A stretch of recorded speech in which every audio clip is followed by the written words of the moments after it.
have the public sector union funding campaigns for people who will be favorable to them, and then you have the people get in office and then turn around and use taxpayer money to increase benefits and so forth above what people in the private sector have. So I think that's really a lesson in leadership. I think the lesson you take away from someone like Scott Walker is, are you willing to do something that make it much of your state up in an uproar and cause you to go through a recall election, but to do the right thing. And I think that we can all take some great lessons from that leadership. Let's take this question from John Vance. He showed up today and said, could you ask this question? I said, well, if we have time, and we have a little bit of time. John wants to know, part of SEA 1 allows the state corporate income and financial institutions tax rate to be phased in at 4.9%. If this causes any kind of budget shortfall, where will needed tax money come from?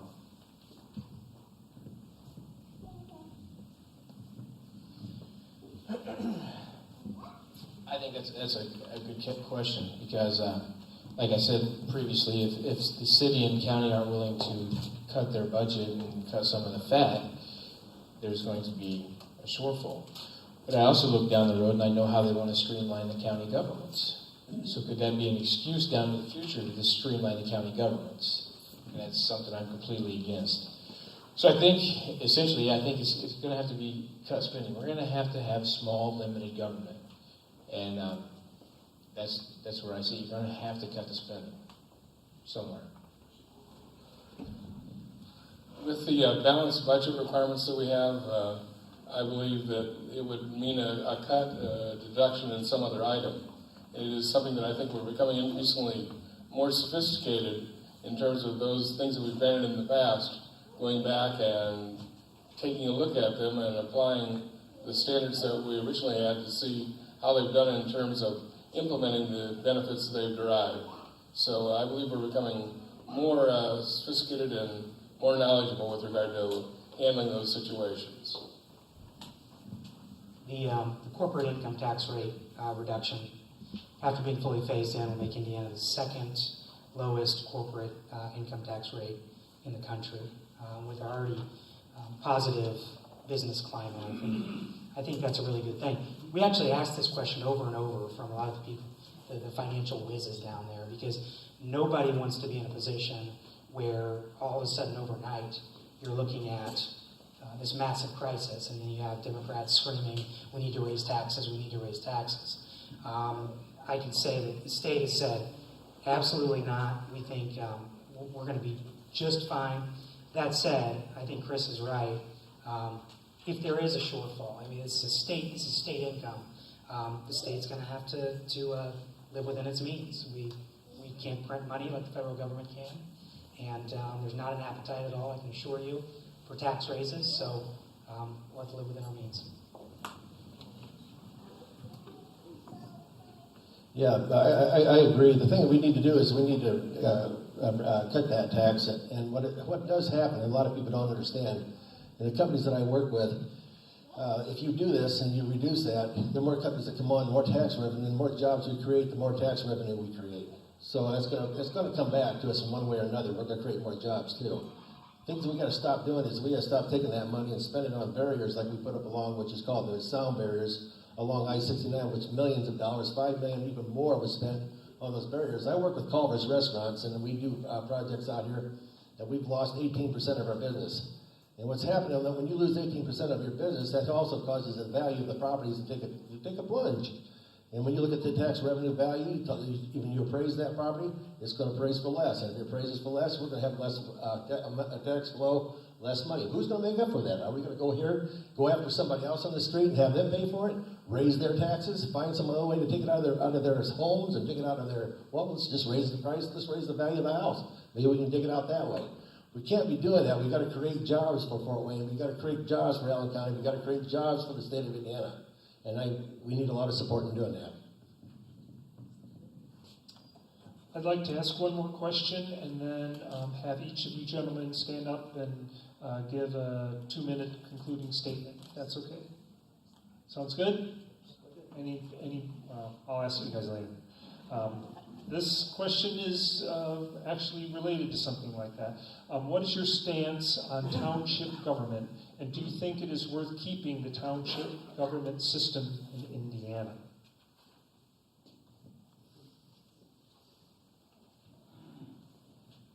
Yes. I believe that the government that is closest to the people is the best way to provide those services. And so I do support the township government and feel strongly about it. I support township government. There was probably a time in my life where I saw the Kernan Shepherd report and had all these recommendations. And I thought, wow, this seems like a great idea. But a lot of them aren't great ideas. Because as Ken pointed out, government that's closest to the people is that which can serve people the best. I work with a lot of townships in my real job, and I see people come into the township. I see them concerned about their public safety, which is a function of township government.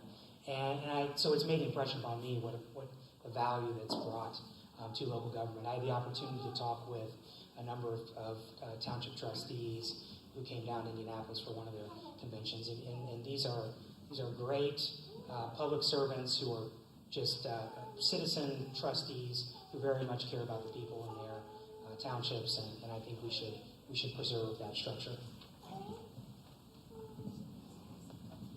Yes, I feel the same way, and we're back to what we all started to say when we first started this whole thing out. It's back to what you're wearing right there. It's called common sense. Let's stick to it.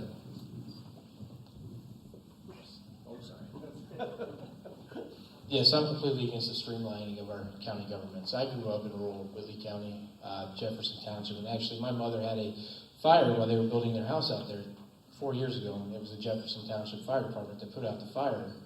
I think they're essential to the rural areas. And if I could read you something from, it was a writing from Thomas Jefferson and Joseph Cabal on the 2nd of February, 1860.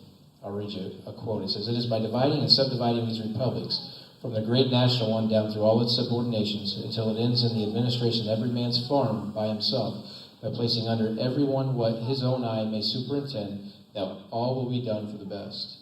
And he believed that government was all the way down to the ward. So it was best. That's how I feel. Thank you. Let's take about a 10-minute break, and while being in favor of private unions, he was not in favor of bailing out companies that we have heard are too big to fail, and one of them being General Motors. Chris, how do you respond to something like that? I don't agree with it either. I'm a free market guy. I think the free market decides who the winners and losers are. That's my personal opinion. I don't agree in bailing out banks either. Banks are companies. We are so far from a free market, and we've been so far from a free market now for probably a good 80, 90 years, and it just continues to get worse. And when you have the government involved in subsidizing anything, you're going to have higher rates on everything. So my view is keeping the government out of it and letting a true free market decide winners, losers. And if the banks are going to fail, the banks are going to fail. Someone else will pop up and create a bank. That goes all the way back to the Federal Reserve.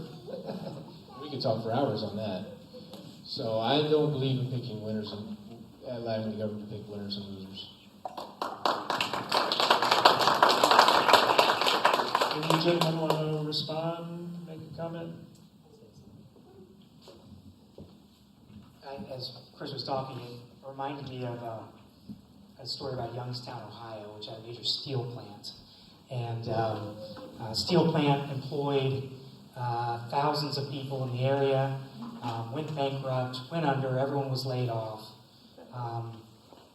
Unemployment rate, I think, was over 50% at one time.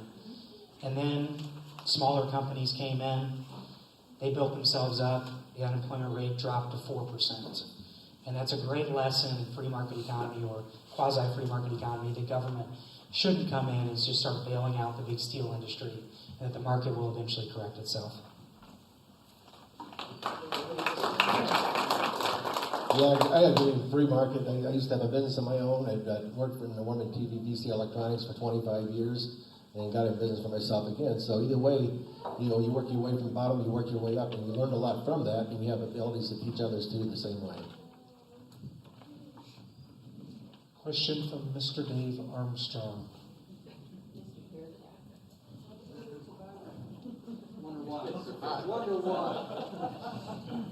This year, the state reduced taxes, and good job. But let me point out something to you. In the last 10 years, 62% of job growth came from 8 different states. Just 8. And they all had one thing in common. They had no income tax. So the question is this, and I hope it's a fair question to all of you, if you make it to the State House. Will you be open-minded? Would you pursue the possibility of changing Indiana into a non-income tax state? And let me point out one more thing. If you do, then you're going to have to set aside some money and put up barricades all around our borders to keep all the companies and businesses from coming in here. Okay?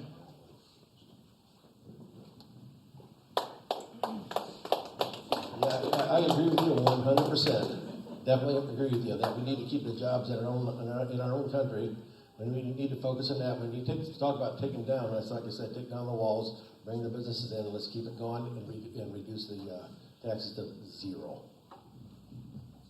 Yeah, I agree. And getting rid of the income tax on a state and federal level. And the corporate tax, especially, I mean, you see all these businesses that actually keep their corporations overseas. If you lower that, it gives them less incentive to go around it and just bring it back into the states, and especially Indiana. The World is Flat, I think, was Thomas Friedman's book, and I think a lot of the world, which was so hot several months or years ago, is beginning to cool off. And I believe that, again, Indiana, I believe, is in an exemplary position with regard to the climate relative to the states surrounding us here in the Midwest. I'd want to preserve and keep that and would be open-minded. I think we have to be open-minded with regard to tax climate. As you point out, this is where jobs are created to have the best tax climate. We have to be competitive. An outright elimination of the income tax, that sounds great. Without looking at what those numbers are, I'm not going to sit up here and just say, yes, absolutely. I know the numbers, we'll talk. That sounds wonderful. And I'd like to know from you afterwards if any sort of version of the fair tax, which you spoke to a group that I headed up one time, which I think sounds like a great idea, could be plausible. But I think we certainly should have those conversations, do what we can to keep taxes as low as possible to make us have the best business climate as possible. There are 5 states who are looking to get rid of their income tax. One of them is using the fair tax model, South Carolina. South Carolina is looking at a fair tax in their state, and seems to be very close to passing. So something for all of you to look at and see as a possible model for Indiana. There are no more questions from the front row. I would like to give each candidate sitting here 3 minutes to give a concluding statement, and then... Do each of you know the difference between a representative and a delegate? Because I will tell you, a representative is to the House of Representatives, and they typically come back and seek out the opinions of their constituents. Delegates, on the other hand, I like to think are senators. They seldom, if ever, come back and seek the opinions of their constituents. Why? Because I believe personally that they think, these people, I know what they think. They elected me here and I'm going to make the right decisions, and invariably they make the wrong ones. I would hold right now that we no longer have a representative government, because I am involved in a number of other issues. I won't share them with you, but I'm getting stonewalled. I've got 11 different federal, state, and local agencies working on this problem, and every one of them is playing CYA. You all know what that means. So what is your question? My question is, when you get down to Indianapolis, will you be a representative, truly, or will you be a delegate? Good question. Yeah, I'll be a representative because I don't see why I would run to be a delegate. I would just be like every other politician. I don't know everything. I've never ran a small business. So I'm going to rely on my small business leaders in my district to help me with small business. So for me, I've also made the decision that, and I know people don't like this, but I don't want any PAC money. I don't want to take any lobbyist money. Because I think that's the main problem with Indianapolis. I think it's the main problem with Washington. I am not a career politician. I am now a politician running, but I'm doing this for my kids, for my neighbors, and for people that were concerned. So I don't want to owe anybody anything. If I owe somebody, then I've wasted my time for 2 years. So. Representative, sir. Good. That's my pledge to you is that I don't go to the Oracle of Delphi and lean over the gap and be suffused by the gases that arise from the earth. I believe that it is a good idea to listen to your constituents, and I will say again that I was not only had respect for, but I was inspired by Mrs. Pond, who I thought was first class when it comes to constituent service. I'd like to pick that mantle up and carry it on for her. I feel strongly that I'm acting as a representative. When there were issues that came up on a number of different matters, I would think about who I knew in the district that would personally be affected by this, or was an issue where maybe business and local government crossed over. I'd call a city councilman in New Haven and talk to them about their opinion. I had over 500 surveys come back from the State House. And one night I sat in the State House with a big stack of them, and I read every single one. And I sent a handwritten note back to each one of those people, thanking them for their comments and sincerely taking them into consideration. One of the best feelings that I've had in this role is that when I then sent those back, I then got feedback from a handful of them to say no elected official has ever personally reached back out to me after I've contacted them. And that tells me that I know I'm doing it for the right reasons, and they know that they have someone that they can reach out to personally. And I very much care, even if it's something I disagree with, I very much care what their opinion is.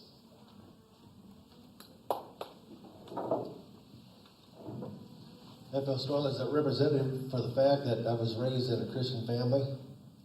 I have my mother and father when we lived all together all of our lives, and I have been in the politics for a long, long time. I ran a business of my own for 25 years.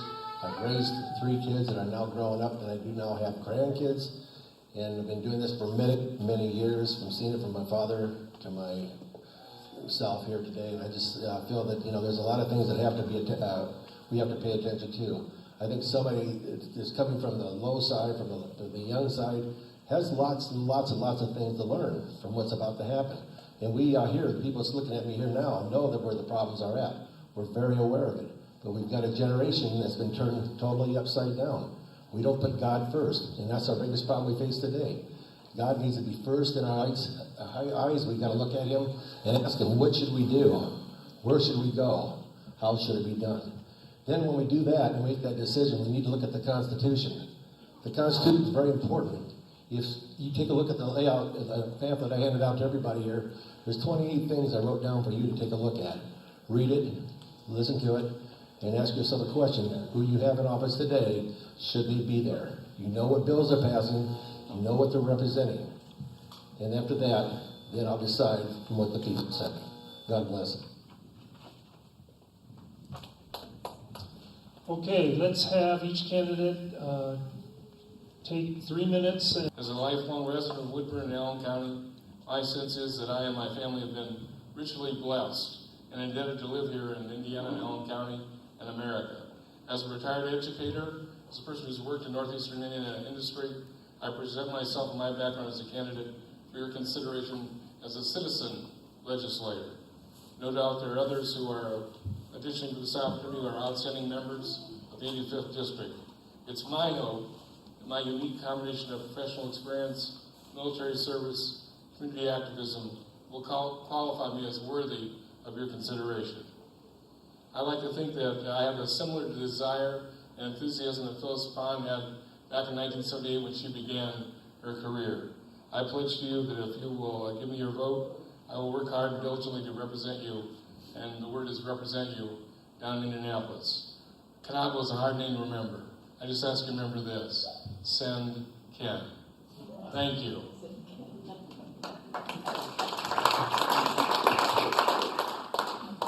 Thank you very much for having me as well. For folks to come out when it's not even April on a continuing to be cold Tuesday night, it speaks volumes about your interest in activism. Again, Common Core repeal, it's not complete, but it's because of people like this and your activism that is making inroads on important matters that face that we face. It's been my pleasure to have served in Indianapolis these past few months. I hope to be able to look forward to continue doing that. At the same time, I know that this is a citizen legislature, and if that doesn't happen, then it's been my honor to at least have that small part of service. But if I do go back in January, I want you to know that I'm going to continue to fight for right-to-life issues. Indiana was ranked 7th in the most right-to-life states. I think we can improve on that. I have a couple of bills that I filed that were entrepreneurial friendly, creating a new type of business entity in Indiana. I really want to go back to work on that. I talked with the Lieutenant Governor in her office the other day about it, and it's something that I think really could be positive for job creation in Indiana.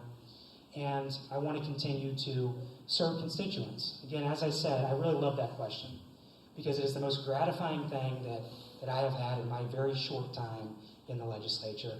So as a state legislator, state representative, you are at a crossroads of someone who is in a position to be able to help people. But you're not so high up that you're some aristocrat like in Washington.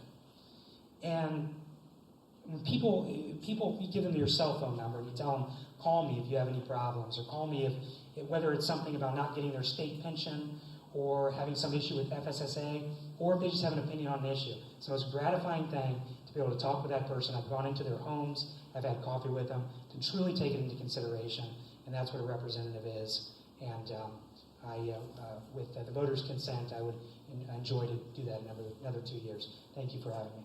Talking over here, hopefully that I get through to who I am, what I'm doing, and why I'm doing it. A lot of people already pretty much know who I am to begin with. But four different issues here that I very strongly support, and that's that making marriage between one man and one woman, and it should be decided upon the people. People should have a right to vote, and also I believe in a right to life, and life begins at conception. I believe in the right to bear arms, that we should have the right to remain as it is and not to be tampered with at all in any matter, and also reducing the taxes and to bring more jobs to our state of Indiana. In conclusion, I just want you to know that I have a responsibility to represent you as a true Republican and live as a true Republican. I want everybody to know that. That's what I stand by, to become a true Republican. And also, I want you all to give me. I see 100 people out here. I've seen many people are sitting there looking at me now. Of you who have I pray, fear nothing but sin, and also a desire that nothing but God. And we need to look at that. We need to say, we need to fear sin, and we need to look towards God, and we need to focus on that entirely. If we do this, we can go many, many, many miles. Thank you. You're coming out tonight. We're not normal. I mean, I don't know everybody to be here. But the issues I'm strong on traditional marriage, keeping the federal government out of it. out of the education system and the indoctrination.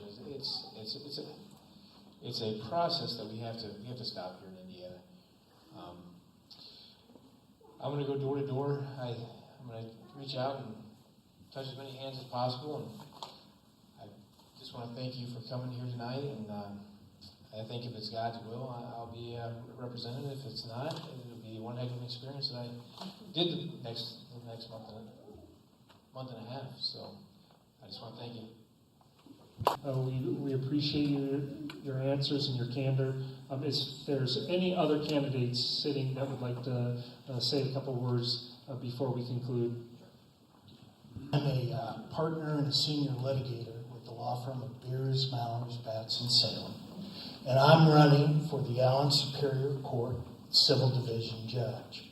The election is in November, but we can only spend $10,000 in our race, so I intend to wear a lot of these shoes out and spend a lot of time with folks like you, and that really matters. Because you get a sense for what people believe and what's right and what's wrong, and that's important. Indiana Supreme Court tells me I can't sit here and tell you how I will rule on particular cases, but I can tell you who I am. I'm a Christian. I believe right to life begins at conception, and that there is a right to life. I think if I were going to sum up my judicial philosophy, this would be it. And Justice Scalia said this at a convention in Atlanta a couple of weeks ago. The Constitution is not a living, breathing document. The Constitution says what it says, and it means what it means. If people want to change it, that's your job. Not a judge sitting in a courthouse someplace who doesn't answer to people. The Constitution is what we all say it is, not what I, as a judge, say it is. So, what's that mean? Well, you can't reach out into space and pull out things like penumbras and come down and say, voila, here's the right to privacy. You're now entitled to an abortion because we have a right to privacy. I think that's wrong. I pledge I will read it for what it is and apply it for what it says. I also, almost out of time, but I have an exciting idea. You think, what can a judge do to create jobs? Well, we can do a lot. I'll be talking about a business court that will allow businesses who are in suits with other businesses to come in, to be in a court where things are expedited and they can resolve their issues. Now, all that sounds like mumbo jumbo. What's that really mean? Studies show that it provides a solid base of precedent that employers looking for states to come in and create jobs can see that, say, well, at least we know how our disputes are going to get resolved here, and they come in and voila, economic growth, jobs. So I look forward to getting to know you between now and November. I'd appreciate your support. I ask for your vote and your prayers. Thank you. Good evening. My name is Joel Benz. I am running for Allen County District 3, County Council, and that's Northwest Allen. Just a little bit about myself. I'm a small business owner. I have a property management group that I have, kind of spent a long time putting together, and watching where my dollars and pennies go. And I'd like to take that into the County Council. I'm also a paramedic for 11 years. I worked for the city and then also Parkview Samaritan. And so my background really is serving and helping others. And that's, those are two things that I think will serve, me well in the community as I represent you as a member of the County Council. So I appreciate your time. I screwed down a couple notes. I'm the Emory Board guy. And if you need an Emory Board, see me after the meeting tonight. I started passing out Emory boards during the first election, which I lost for the county council, because I believe